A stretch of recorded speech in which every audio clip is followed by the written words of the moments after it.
Hi everybody, and welcome back to another Look Back review. Today we're looking back at a game I got as a request. Sort of. I had a comment asking me to play a Pokemon game, and since we're still in lockdown and I want to go back to when I was a kid, I revisited a game that I've played probably over 15 times now. When I first played Pokemon Yellow on my cousin's yellow Game Boy, to multiple playthroughs of Pokemon Red, Ruby and Emerald on my GBA, the countless hours in Pokemon Snap and Stadium, to the free playthroughs of Pokemon Colosseum on the GameCube. As a kid, I loved Pokemon. And after playing it through with a critical eye, I have some differing opinions from when I first played this as a kid. So sit back, grab a coffee, or some other inferior drink, and let's take a look at Pokémon Fire Red for the GBA.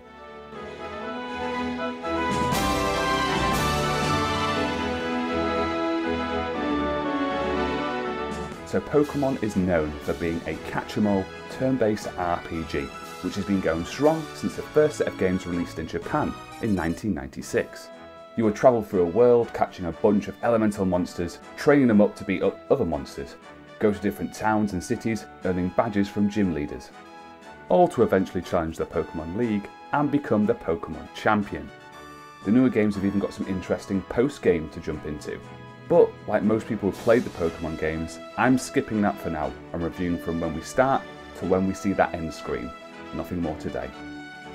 You would imagine that since 1996 when the games first released, to when Fire Red released in 2004, 8 years later, they would have expanded and evolved, pardon the pun, into a much more refined experience, which makes the first set of games look relatively simple in comparison. Not really. I mean, the artwork got better. It's in colour now, which is nice. Oh, and you can also run with running shoes. To be honest, any mainline Pokemon game you picked up since the first one is going to deliver the same overall experience. But that's not always a bad thing. And as a remake, it does what it sets out to do, even if it feels like it does the bare minimum. Most Pokemon games, including Fire Red, are a numbers game when you break it down. It's like Excel, but with one cell that's used up for Flash, and you can't get rid of it when you've selected it, and it's a rubbish move, and you don't know why you picked it, but you had to get through that goddamn cave. This is pointless. This is much better. All the Pokemon have stats assigned to them, like health points, physical and special attack, physical and special defense, and a speed stat. They all have either a single or two elemental types assigned to them, like fire, water, ground, psychic, etc.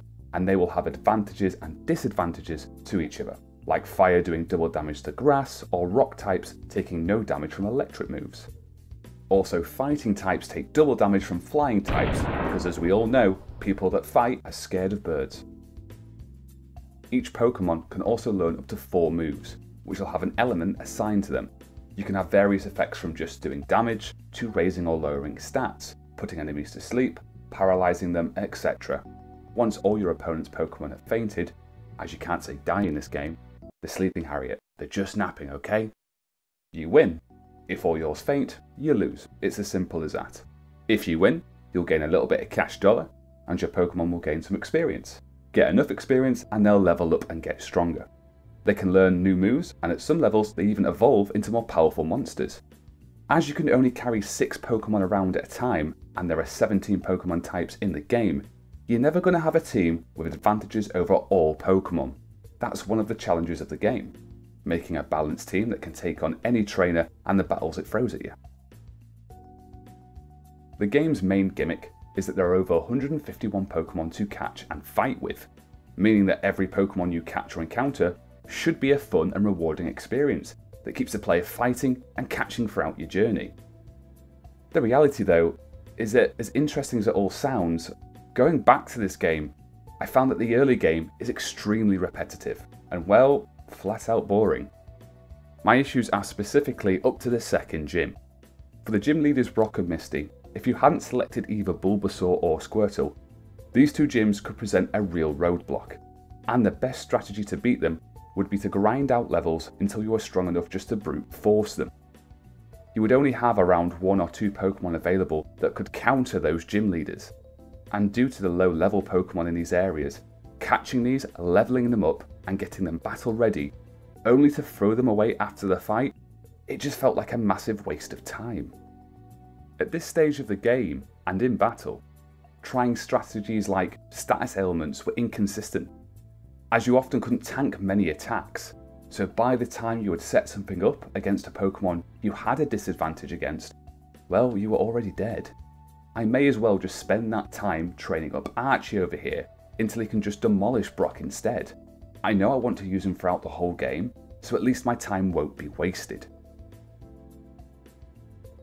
And that's an issue that could have been solved easily just by giving you more access to more Pokemon in the first part of the game. You see that number? I want more. I want more. Doing this would not only give the player satisfaction in creating those right elemental matchups, but to give the player a good opportunity to look at more elemental types and how they interact with each other.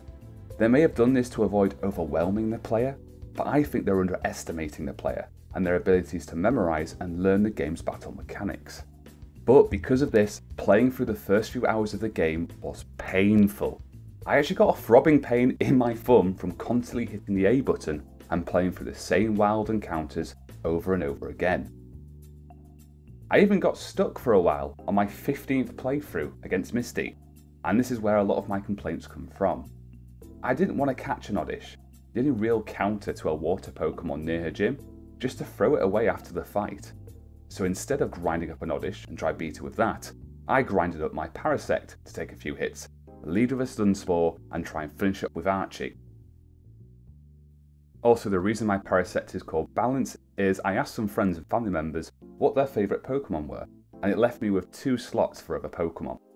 That doesn't mean I couldn't pick up other Pokemon if I needed, but it just gave me an extra challenge to help spice up a game I'd played through many times before.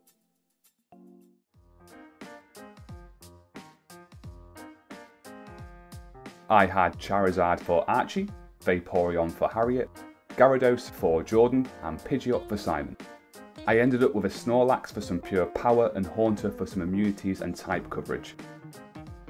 Also, I know Simon, his nickname is S-Bear, and I've named that to Snorlax, and that was because he originally wanted a Magmar. I couldn't get it for ages, so then about 3/4 of the way through the game, I said, Simon, what would you like? And he wanted a Pidgeot.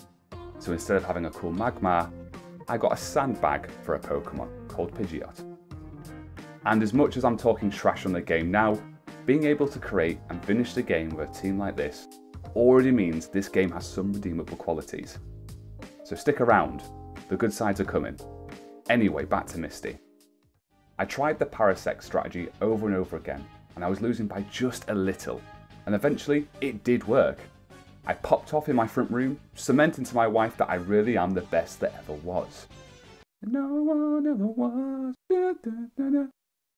I mean, I lost like 20 times in a row, but as I was a much higher level than the wild Pokemon in the area, again it was more of a question of, do I spend time pressing A in the grass or pressing A against this starfish? Eventually, I did get there, but it wasn't satisfying to do. After this, we get to the 3rd gym, and the map opens up.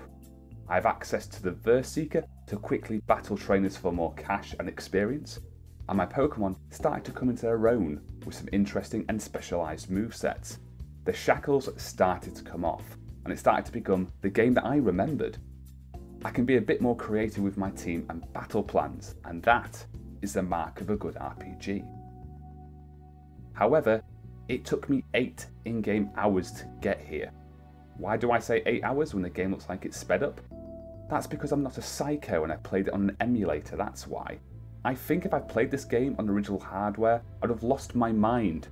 The game doesn't respect your time in the early stages, or give you an option to skip it if you know what you're doing on repeat playthroughs.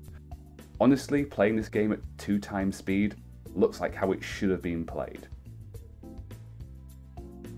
To summarise, I'm an adult, stay with me on this, please ignore all evidence to the contrary, with a 40-hour work week, an amazing wife and a little one on the way, or by the time this video is out, is here.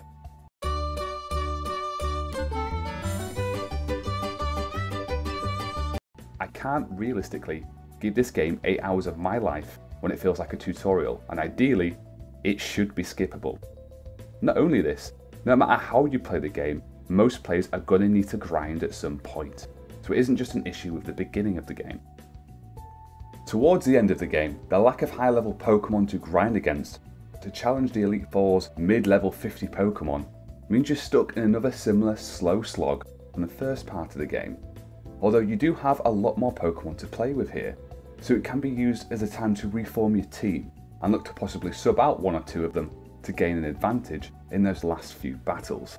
It doesn't erase those extra hours of grinding to get them up to a decent level, but at least I have access to the majority of the Pokemon and I get to choose who I want on my team. This is a bit of a shame, as in the midpoint of the game, you tend to blast through it. Those elemental matchups and movesets mean you can really take advantage of your enemy's weaknesses, if you have the know-how to do so. But, and this is a Kardashian but, I know I could give this to my kid, and know they would have a great time with it, regardless of the flaws that I've mentioned. This game, as much as I want it to be, is not for me. The reason I play games today started with Pokemon, as it did for a lot of kids. The anime, the simple to understand matchups, the status ailments like poison, sleep and paralysis, that extra level of depth in the combat.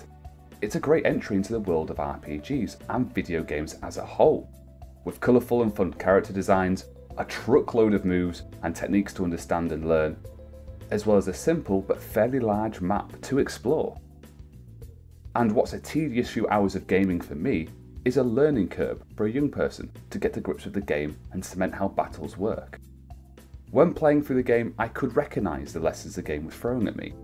It was a good mental exercise, encouraging the player to think one or two moves ahead in battle, easier than chess and much less intimidating. It encourages long-term memory, not only with Pokemon's names, but with their types, movesets and locations of where to catch them. It even has a little Metroidvania design, as it does require you to backtrack to some areas to progress, with HMs like Cut and Surf. Ideally, these would have been taken out of the game completely, but that's a topic for a whole nother video. And although the main games don't challenge the players too much, what the community has done with these games and the competitive scene is amazing, showing that you can take those basic mechanics and create a game that I would consider is much more complex than chess.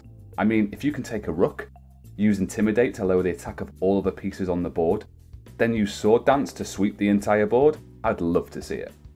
Not only this, but with things like randomizers and Nuzlocks, which turns the game's progression on its head and gives players new ways to enjoy these games in a new and different way.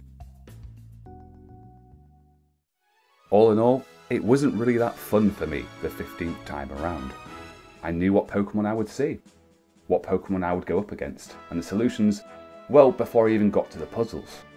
And I admit to a certain extent, that's probably my own fault. But as a kid, this is the first game I remember playing and actually understanding and enjoying. And I'm sure a lot of you feel the same way. Do let me know if you disagree.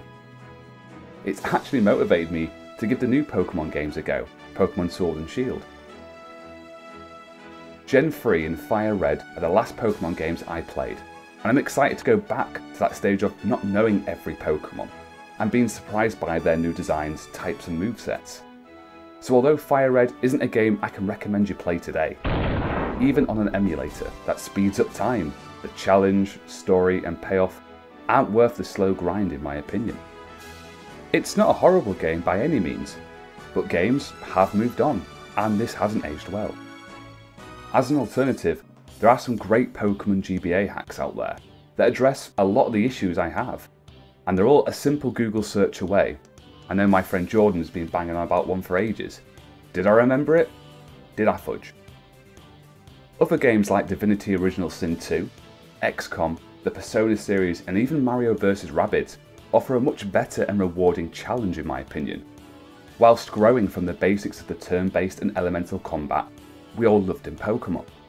So next time you want to dive in and get your turn-based RPG fix, maybe consider pushing the boat out and checking out one of the games I've just mentioned. I hope you enjoy this review and do let me know your thoughts below. Thanks for watching, stay safe.